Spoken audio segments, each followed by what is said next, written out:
Ngayon sa ating pong pangunahing balita, tuloy nga po nakalabas na po ng bansa ang bagyong Uwan. At ayon po sa Pag-asa, huling namataan ang bagyo sa layong 290 kilometers, hilagang kanluran ng Lawag City sa Ilocos Norte. Bagamat nakalabas na po, ito'y patuloy pa ring uulanin ang Ilocos Region, Cordillera at Cagayan dahil pa rin po sa extension ng bagyo. Damay din po sa mga pag-uulan dahil dito ang Metro Manila, Central Luzon, Calabarzon, pati na ang ilang bahagi ng Kabisayaan. Wala pa ring pasok sa lahat ng antas sa malaking bahagi ng Luzon at Visayas ngayong araw ng Martes, November 11. Alinsunod pa rin sa utos ng palasyo, suspendido pa rin ang klase ngayong araw sa Metro Manila, Cordillera, Ilocos Region, Cagayan Valley at Central Luzon.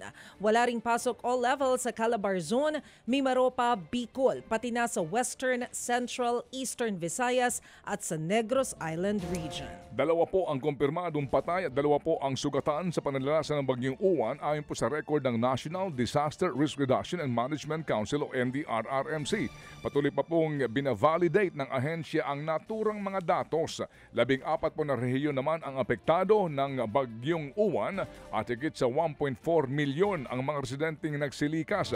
Pinasalamatan po naman ni Pangulong Marcos Jr. ang mga LGUs sa maagap na paglilikas ng mga residente.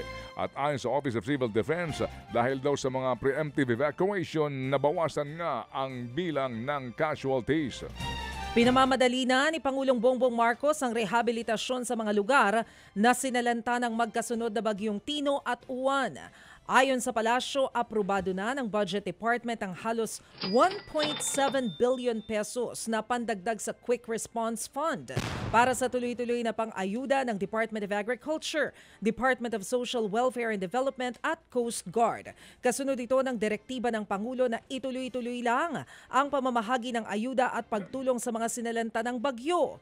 Inatasan din ng Pangulo ang Health Department na mag-deploy ng karagdagang medical teams sa mga evacuation center. Habang trending po naman ngayon sa social media ang Sierra Madre, kasunod nga po ng pagtama ng Super Typhoon Uwan sa Northern Luzon. At ayon po sa Pag-asa, malaki nga ang naitulong ng bulubundukin ng Sierra Madre para nga mapahina ang Super Typhoon. Nabawasan kasi ang pwersa nito nang tumama sa mga bundok kaya mula sa Super Typhoon ay humina ito bilang isang typhoon. Gayunman, nagpaalala po ang mga eksperto na hindi dapat magpakakampante. Bagamat napapahina daw po kasi ng bundok ang hangin na hatid ng bagyo, mas marami po naman daw ang nakokolektang ulap ng bagyo dahil nga sa tinatawag na orographic effect. Ibig sabihin, importante rin talagang hindi makalbo ang mga gubat para hindi lumala ang mga pagbabaha kapag umuulan ng matindi ng dahil sa bagyo. Mga kapatid, brothers and sisters, saan ka pa? Dito na tayo sa totoo. Dito na tayo sa True FM. Mga kapatid, mag-subscribe and follow po kayo sa social media accounts ng True Network PH. Yan po kami, hanapin nyo lang True Network PH, Facebook, Instagram, YouTube, TikTok, and podcast. Mapa Apple or Spotify man yan, mahahanap nyo kami. Lahat ng mga napapanood at napapakinggan nyo po sa programa, nasa social media accounts namin yan. So paano mga kapatid? See you sa social media!